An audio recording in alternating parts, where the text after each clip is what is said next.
एक रिक्वेस्ट है, ये एक्टिविटी घर पे डायरेक्टली परफॉर्म नहीं करें क्योंकि इसमें 220 वोल्ट का इलेक्ट्रिक शॉक लगने का चांस है।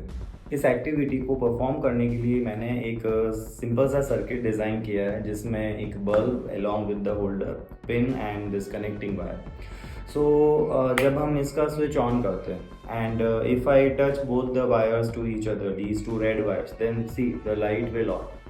अगर हम इसको हटा देते हैं दोनों के कनेक्शन को तो लाइट ऑफ हो जाती है। सिंपल कंडक्टिंग मटेरियल है जो इनको आपस में जॉइन कर रहा है और करंट फ्लो हो रही है। बट बेसिकली यहाँ पे ट्विस्ट क्या है, अगर मैं इनमें से किसी एक वायर को टच करूँ तो मुझे कोई शॉक नहीं लगेगा, है ना। इवन मैं अगर इसको भी टच करूँ, स्विच ऑन है अभी, ठीक है, और दोनों को देखो अगेन मैं ज्वाइन कर रहा हूँ तो स्विच लाइट ऑन हो रही है, but still if I touch one of these two wires then I will not get any shock because potential से हमें शॉक नहीं लगता, पोटेंशियल डिफरेंस से शॉक लगता है। इवन अगर मैं इन दोनों को आपस में टच करके और फिर इनको दोनों को एक साथ भी टच करूँ तो भी देखो मुझे कोई शॉक नहीं लगता, है ना। सेम सिचुएशन है, मैं ऐसा भी नहीं है कि कहीं कनेक्ट नहीं हूँ, अर्थ से कनेक्ट हूँ, लेकिन फिर भी एक्चुअल में क्या है कि सेकेंड जो पोटेंशियल आ रहा है वो इस ब्लैक वायर का, और मैंने अभी एक पॉइंट के पोटेंशियल को टच किया, इसलिए पोटेंशियल डिफरेंस क्रिएट नहीं हुआ, और पोटेंशियल डिफरेंस क्रिएट नहीं होता है तो शॉक नहीं लगता।